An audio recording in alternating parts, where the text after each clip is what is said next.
Yang terhormat Ibu Nur Indah Ramawati, SEMM, selaku dosen mata kuliah Komunikasi Bisnis. Saya Trilusi Noviana, NIM 2020-11072.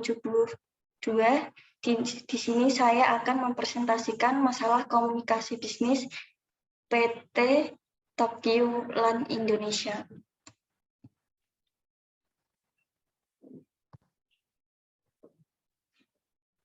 Masalah komunikasi bisnis. Yang pertama, 1. Latar belakang. 2. Pemilihan subjek dan objek. 3. Faktor permasalahan. 4. Akibat permasalahan. Yang terakhir, penyelesaian masalah. Latar belakang. PT Tokyo Land Indonesia merupakan salah satu dari perusahaan modal asing Jepang yang beroperasi di Indonesia. Orang-orang Jepang yang berada di Indonesia diantaranya bekerja di PT Tokyo Land Indonesia.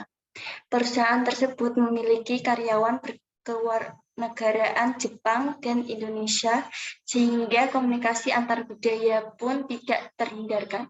Di situ mulai terjadi konflik. Yang pertama, perbedaan latar belakang budaya yang dapat menimbulkan kesalahpahaman, dan yang kedua, komunikasi antar budaya dalam masyarakat multikultural, yaitu komunikasi antar karyawan warga negara Jepang dan Indonesia di PT Tokyo Land Indonesia, Jakarta.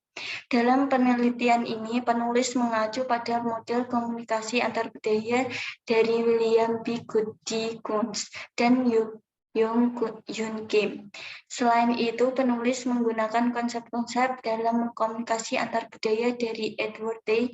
Hale seperti proxemic atau konsep jarak, chronemic atau konsep waktu, high context dan low context communication, individualisme dan kolektivisme stereotip.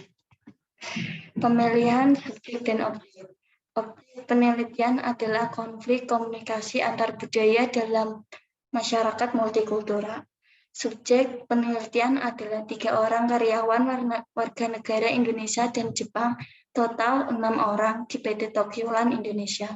Selain itu, perbedaan norma yang dianut, bahasa, gaya bicara, adat istiadat, dan kebiasaan berpotensi menimbulkan masalah atau kesalahpahaman.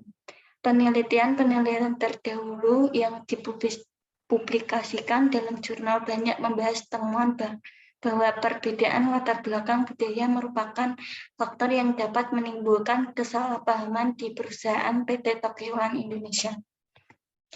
Selanjutnya, faktor permasalahan. Faktor yang dapat menghambat komunikasi antar budaya sehingga orang menjadi tidak kompeten, yaitu stereotip, prasangka, etnosentrisme, dan diskriminasi. Keempatnya, berpotensi menjadi titik tolak problem sosial, eksentrisis, stereotip, prasangka, etnosentrisme, dan diskriminasi menjadi penentu atas penerimaan atau penolakan hubungan selanjutnya pada orang yang mempunyai latar belakang budaya yang berbeda.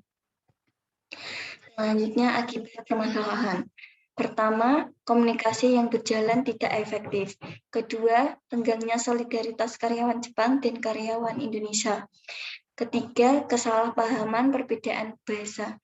Keempat, terjadi adanya karyawan Jepang dan Indonesia yang mendominasikan kekuasaan karena sifat yang terlalu egois membuat anggota tidak mau mendengarkan pendapat dari orang lain.